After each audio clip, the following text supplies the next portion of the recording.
ಪ್ರಿಯಾತ್ಗೆ ಫೋಟೋಸ್ನ group ಅಲ್ಲಿ ಹಾಕಿದ್ದಾರೆ. ನನಗೂ ಫೋಟೋ ತೋರಿಸಿ ನೋಡ್ತೀನಿ. ಹನಿಮೂನ್ ಫೋಟೋ ವೈರಲ್ ಆಗೋ ಭಯ. ರೆಸಾರ್ಟಲ್ಲಿ ಕುತ್ಕೊಂಡು ಫೋಟೋ ಎಲ್ಲ ತಗೊತಾರೆ. ನಾನು ನಿಮ್ಮನ್ನ ಪಡೆಯೋಕ್ಕೆ ತುಂಬಾ ಪುಣ್ಯ ಮಾಡಿದ್ದೆ ಅಂತಂದ್ಬಿಟ್ಟು ಪ್ರಿಯಾ ಹೇಳ್ತಾಳೆ. ಪುಣ್ಯ ಮಾಡೋದೇ ಆದರೆ ನಾನು ನಿನ್ನ ಪಡೆಯೋಕ್ಕೆ ಪುಣ್ಯ ಮಾಡಿದ್ದೆ ಅಂತಂದ್ಬಿಟ್ಟು ಮಾಧವ ಕೂಡ ಹೇಳ್ತಾನೆ. ನಿಮ್ಮ ಜಾಗದಲ್ಲಿ ಬೇರೆ ಯಾರೇ ಇದ್ದಿದ್ರು ಕೂಡ ಬೈತಿದ್ರು, ನೀವು ಹಾಗೆ ಮಾಡಲಿಲ್ಲ ಅಂತಂದ್ಬಿಟ್ಟು ಪ್ರಿಯಾ ಹೇಳ್ತಾಳೆ. ಗಂಡ ಹೆಂಡತಿ ಅಂದರೆ ಯಾವುದೇ ಸಿಚುವೇಶನ್ ಬಂದರೂ ಹೆಗಲು ಕೊಟ್ಟು ನಿಂತ್ಕೋಬೇಕು, ಅದನ್ನು ಬಿಟ್ಟು ಒಬ್ಬರನ್ನ ಒಬ್ಬರು ದೂರಬಾರ್ದು ಅಂತಂದ್ಬಿಟ್ಟು ಮಾಧವ ಹೇಳ್ತಾನೆ. ಯಾಕೋ ಬಾಯಾರಿಕೆ ಆಗ್ತದೆ ಅಂತಂದ್ಬಿಟ್ಟು ಪ್ರಿಯಾ ಹೇಳ್ತಾನೆ. ಮಾಧವ ಒಂದು ನಿಮಿಷ ಇರು ಅಂತ ಹೇಳಿಬಿಟ್ಟು ಎಳ್ನೀರು ತರ್ತಾನೆ. ಆದರೆ ತರೋದು ಒಂದೇ ಎಳ್ನೀರು, ಅದಕ್ಕೆ 2 ಎಳ್ನೀರು ತರ್ಬೋದಿತ್ತಲ್ವಾ ಅಂತಂದ್ಬಿಟ್ಟು ಪ್ರಿಯಾ ಕೇಳ್ತಾಳೆ. ಗಂಡ ಹೆಂಡತಿ ಅಂದಮೇಲೆ ಒಂದೇ ಜೀವ 2 ದೇಹ ಅಲ್ವಾ, ಅದಕ್ಕೆ ಒಂದೇ ಎಳ್ನೀರು ತಂದೆ ಅಂತಂದ್ಬಿಟ್ಟು ಒಂದೇ ಎಳ್ನೀರನ್ನ ಇಬ್ಬರು ಕೂಡ ಹಂಚ್ಕೊಂಡು ಕುಡಿತಾರೆ. ಎಳ್ನೀರು ಕುಡ್ದಾದ್ಮೇಲೆ ಪ್ರಿಯಾ ಮತ್ತು ಮಾಧವ ಇಬ್ಬರು ಕೂಡ ಸೆಲ್ಫಿ ಫೋಟೋನ ತೆಕ್ಕೊಂತಾರೆ. ಸುಮಾರು ಫೋಟೋಗಳನ್ನ ತೆಕ್ಕೊಂಡು ಆ ನಂತರ ಮತ್ತೆ ರೂಮ್ಗೆ ಹೋಗ್ತಾರೆ. ಪ್ರಿಯಾ ಮೊಬೈಲಲ್ಲಿ ಬ್ಯುಸಿ ಇರ್ತಾಳೆ. ಆಗ ಮಾಧವ ಹೇಳ್ತಾನೆ, ನಾವಿಲ್ಲಿ ಮೊಬೈಲ್ ನೋಡೋಕೆ ಬಂದಿರೋದು, ನನ್ನ ಜೊತೆ ಸಮಯ ಕಳಿ ಅಂತಂದ್ಬಿಟ್ಟು ಹೇಳ್ತಾನೆ. ಅದಕ್ಕೆ ಒಂದು ಸ್ವಲ್ಪ ಇರಿ, ಗ್ರೂಪ್ನ ಕ್ರಿಯೇಟ್ ಮಾಡಿದ್ದೀನಿ, ಫೋಟೋಸ್ ಎಲ್ಲ ಸೆಂಡ್ ಮಾಡ್ತಿದ್ದೀನಿ ಅಂತಂದ್ಬಿಟ್ಟು ಪ್ರಿಯಾ ಹೇಳ್ತಾಳೆ. ಫೋಟೋಸ್ ಎಲ್ಲ ಸೆಂಡ್ ಮಾಡೋದು ಚೆನ್ನಾಗಿರಲ್ಲ ಅಂತಂದ್ಬಿಟ್ಟು ಮಾಧವ ಹೇಳ್ತಾನೆ. ಇಲ್ಲ, ನಾವಿಲ್ಲಿ ಬಂದು ಖುಷಿಯಾಗಿದ್ದೀವಿ ಅಂತಂದ್ಬಿಟ್ಟು ಹೇಳಬೇಕಲ್ವಾ, ಮಾವಂಗೂ ಕೂಡ ಗೊತ್ತಾಗಬೇಕಲ್ವಾ, ಮನೆಯವರು ಕೂಡ ಖುಷಿ ಪಡ್ತಾರೆ ಅಂತಂದ್ಬಿಟ್ಟು ಪ್ರಿಯಾ ಹೇಳ್ತಾಳೆ. ಹೊರಗಡೆ ಬಂದರೂ ಕೂಡ ಮನೆಯವ್ರ ಬಗ್ಗೆನೇ ಚಿಂತೆ ಮಾಡ್ತಾಳೆ, ಮನೆಯವ್ರ ಜೊತೆನೇ ಇರಬೇಕು ಅಂತಂದ್ಬಿಟ್ಟು ಆಸೆ ಪಡ್ತಾಳೆ. ಪ್ರಿಯಾ ಎಷ್ಟು ಒಳ್ಳೆಯವಳಲ್ವಾ ಅಂತಂದ್ಬಿಟ್ಟು ಮಾಧವ ಮನಸ್ಸಲ್ಲೇ ಮಾತಾಡ್ಕೊತಾನೆ. ಪ್ರಿಯಾ ಗ್ರೂಪ್ನ ಕ್ರಿಯೇಟ್ ಮಾಡಿಬಿಟ್ಟು ಎಲ್ಲ ಫೋಟೋಗಳನ್ನೂ ಕೂಡ ಗ್ರೂಪಲ್ಲಿ ಸೆಂಡ್ ಮಾಡ್ತಾಳೆ. ಎಲ್ಲ ಫೋಟೋಗಳನ್ನೂ ಕೂಡ ಪ್ರಿಯಾ ಸೆಂಡ್ ಮಾಡಿರ್ತಾಳೆ. ಇಮ್ಮಿಡಿಯೇಟಾಗಿ ಮೆಸೇಜ್ ಬರುತ್ತೆ. ಎಲ್ಲರೂ ಫೋನ್ಗೂ ಕೂಡ ಮೆಸೇಜ್ ಬಂದಿದ ತಕ್ಷಣ ಯಾರಪ್ಪ ಇಷ್ಟೊಂದು ಮೆಸೇಜ್ ಕಳಿಸ್ತಿರೋದು ಅಂತಂದ್ಬಿಟ್ಟು ಸಡನ್ನಾಗಿ ಎಲ್ಲರೂ ಕೂಡ ಫೋನ್ನ ತಗೊಂಡು ನೋಡ್ತಾರೆ. ಓ, ಪ್ರಿಯಾ ಅವ್ರು ಮೆಸೇಜ್ ಕಳಿಸಿದ್ದಾರೆ, ನೋಡೋಣ ಅಂತಂದ್ಬಿಟ್ಟು ಫೋಟೋಗಳನ್ನ ಓಪನ್ ಮಾಡ್ತಾರೆ. ಫೋಟೋ ನೋಡಿದ ತಕ್ಷಣವೇ ಗಿರಿಜಾ ತಲೆ ಮೇಲೆ ಕೈ ಹೊತ್ಕೊಂಡು ಕುತ್ಕೊತಾಳೆ. ಮೀನಾ ಮತ್ತು ಅಮೂಲ್ಯ ಇಬ್ಬರೂ ಕೂಡ ಕಣ್ಣು ಮುಚ್ಕೊತಾರೆ. ಅಷ್ಟೊತ್ತಿಗೆ ವಲ್ಲಭ ಮತ್ತು ಕೇಶವ ಇಬ್ಬರೂ ಕೂಡ ಮನೆಗೆ ಬರ್ತಾರೆ. ಅವರು ಕೂಡ ಫೋಟೋ ನೋಡಿರ್ತಾರೆ. ಅವ್ರಿಗೂ ಕೂಡ ಒಂದು ಸ್ವಲ್ಪ ಮುಜುಗರ ಆಗಿರುತ್ತೆ. ಮೀನಾ ಕೇಳ್ತಾಳೆ, ನಿಮ್ಮ ಅತ್ತಿಗೆ ಫೋಟೋ ಕಳಿಸಿದ್ದಾರೆ ನೋಡಿದ್ರಾ ಅಂತಂದ್ಬಿಟ್ಟು. ಅದಕ್ಕೆ ಇಲ್ಲ, ಆಮೇಲೆ ನೋಡ್ತೀನಿ ಅಂತಂದ್ಬಿಟ್ಟು ಕೇಶವ ಸುಳ್ಳು ಹೇಳ್ತಾನೆ. ಎಲ್ಲರೂ ಫೋಟೋದ ವಿಚಾರನ ಮಾತಾಡ್ತಾ ಇರ್ತಾರೆ. ಅಷ್ಟೊತ್ತಿಗೆ ನಂದಕುಮಾರ್ ಮನೆಗೆ ಬರ್ತಾನೆ.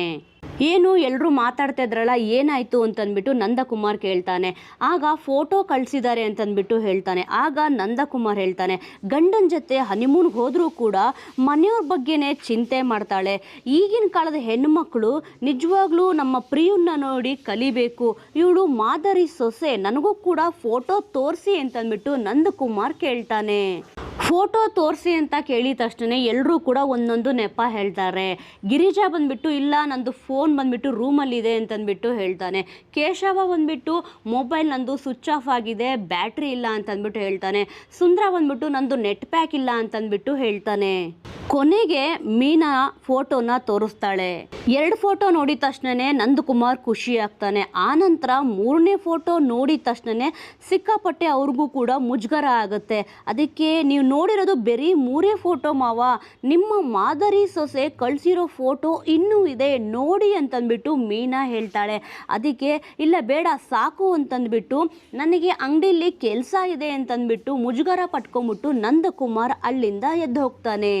ಕೇಶವ ವಲ್ಲಭ ಮಾಧವನ್ಗೆ ಫೋನ್ ಮಾಡಿಬಿಟ್ಟು ಹೇಳ್ತಾರೆ, ಫೋಟೋ ನೋಡೋಕ್ಕೆ ಚೆನ್ನಾಗಿದೆ, ಆದರೆ ಎಲ್ಲ ಫೋಟೋ ಓಕೆನಾ, ಒಂದ್ಸತಿ ನೀನು ಚೆಕ್ ಮಾಡು, ಡಿಲೀಟ್ ಕೂಡ ಮಾಡಿಸು ಅಂತಂದ್ಬಿಟ್ಟು ಮಾಧವನ್ಗೆ ಹೇಳ್ತಾರೆ. ಮಾಧವ ರೂಮ್ಗೆ ಬಂದ್ಬಿಟ್ಟು ಕೇಳ್ತಾನೆ ಪ್ರಿಯನ ಹತ್ರ, ಗ್ರೂಪ್ ಕ್ರಿಯೇಟ್ ಮಾಡಿದೆ ಅಂತ ಅಂದಲ್ವಾ, ಯಾವ ಫೋಟೋಗಳು ಕಳಿಸಿದೀಯಾ ತೋರಿಸು ಅಂತಂದ್ಬಿಟ್ಟು ಮೊಬೈಲ್ ತೊಗೊಂಡು ನೋಡ್ತಾನೆ. ಆಗ ಮುತ್ಕೊಟ್ಟಿರೋ ಫೋಟೋಗಳೆಲ್ಲ ವಾಟ್ಸಪ್ ಗ್ರೂಪಲ್ಲಿ ಇಡೀ ಫ್ಯಾಮ್ಲಿಗೆ ಕಳಿಸಿರೋದು ನೋಡಿಬಿಟ್ಟು ಇದೆಲ್ಲ ಮುಜುಗರ ತರಿಸುತ್ತೆ. ಯಾಕೆ ಸೆಂಡ್ ಮಾಡಿದೆ ಅಂತಂದ್ಬಿಟ್ಟು ಸ್ವಲ್ಪ ಕೋಪ ಮಾಡಿಕೊಂಡು ಬೈತಾನೆ. ಇಮಿಡಿಯೇಟಾಗಿ ಇದನ್ನೆಲ್ಲ ಡಿಲೀಟ್ ಮಾಡು ಅಂತ ಕೂಡ ಹೇಳ್ತಾನೆ. ಪ್ರಿಯಾ ಅಲ್ಲೂ ಕೂಡ ಎಡವಟ್ ಮಾಡ್ತಾಳೆ. ಡಿಲೀಟ್ ಫಾರ್ ಎವ್ರಿ ಒನ್ ಮಾಡೋಕ್ಕೆ ಡಿಲೀಟ್ ಫಾರ್ ಮೀ ಅಂತಂದ್ಬಿಟ್ಟು ಇಲ್ಲಿ ಮಾಡ್ತಾಳೆ. ಆದ ಕಾರಣ ಫೋಟೋ ಯಾವುದೂ ಕೂಡ ಡಿಲೀಟ್ ಆಗಲ್ಲ, ಬರೀ ಅವಳು ಕಳಿಸಿರೋದು ಮಾತ್ರ ಡಿಲೀಟ್ ಆಗುತ್ತೆ. ಅದಕ್ಕೆ ಏನು ಮಾಡೋದಪ್ಪ, ಹೇಗೆ ಮುಖ ತೋರಿಸೋದು ಅಂತ ಅಂದ್ಬಿಟ್ಟು ಮಾಧವ ಬೇಜಾರು ಮಾಡಿಕೊಂಡು ಅಲ್ಲಿಂದ ಎದ್ದು ಹೋಗ್ತಾನೆ. ಮಾಧವ ಅಲ್ಲಿಂದ ಎದ್ದೋಗಿದ ತಕ್ಷಣವೇ ಪ್ರಿಯಾ ಅವ್ರ ಅಮ್ಮಂಗೆ ಕಾಲ್ ಮಾಡ್ತಾಳೆ. ಪ್ರಿಯಾ ಅಮ್ಮ ಕೂಡ ಬೈತಾಳೆ. ಅಪ್ಪಿ ತಪ್ಪಿ ಕೂಡ ಯಾರ ಹತ್ರನೂ ನೀನು ನನ್ನ ಮಗಳು ಅಂತ ಹೇಳಬೇಡ ಅಂತಂದ್ಬಿಟ್ಟು ಪ್ರಿಯಾ ಅಮ್ಮ ಹೇಳ್ತಾಳೆ. ಒಂದೊಂದೇ ತಲೆನೋವು ತಂದಿಡ್ತೀಯ, ಒಂದು ಕೆಲಸ ಮಾಡು ಅಂತಂದರೆ ಬರೀ ಎಡವಟ್ಟು ಮಾಡ್ತೀಯ ಅಂತಂದ್ಬಿಟ್ಟು ಪ್ರಿಯಾ ಅಮ್ಮ ಬೈತಾಳೆ.